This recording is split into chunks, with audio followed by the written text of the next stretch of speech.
मी दामणगाव मधून जे दिसते छक्के बिक्के नसून जे माणूस आहे, पण यांनी ना रात रोज दिवसामध्ये अंजन दुसऱ्याच्या डोळ्यात अंजन घालून यांनी सोने करायचे. आता इकडे एक ठिकाणी एक बाईक गेले म्हणत त्या बाईच्या डोक्यावर असा आठवला, बाई तो असं होईल तसं होईल फलानं होईल बिस्कन होईल, तिच्याकडून 2100 रुपये लुटले. इकडे एक एंगलपत्र सिमेंटचं दुकान आहे, तिकडे गेले त्याच्याकडून 1600 रुपये लुटले. ज्यांनी मुंबईपासून निघाले तर इथपर्यंत कमीत कमी 10,000 लुटण्याचा कारभार केला. काहीतरी बुरळ पाडायची आणि म्हणजे त्या माणसाला अंगावरलं डाग असो काही असो यांना काढून द्यायचं, यांचा धंदा हा. यांनी मग असं लुटमार करून त्यांना तरी प्रसाद दिला चांगल्या प्रमाणात. अजूनही म्हणलं तर अजून द्यायला काही अडचण नाही, पण सतर्क राहा. असे दारात आले तर यांना पाणी सुद्धा देऊ नका अशा लोकांना.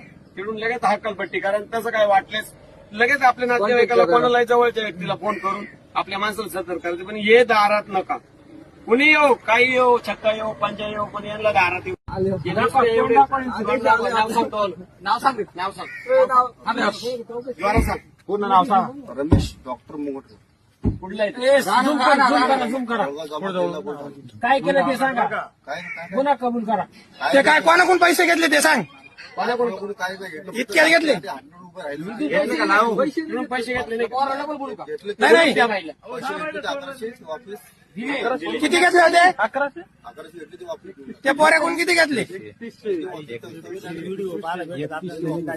वापस गेले? किती घेतले होते?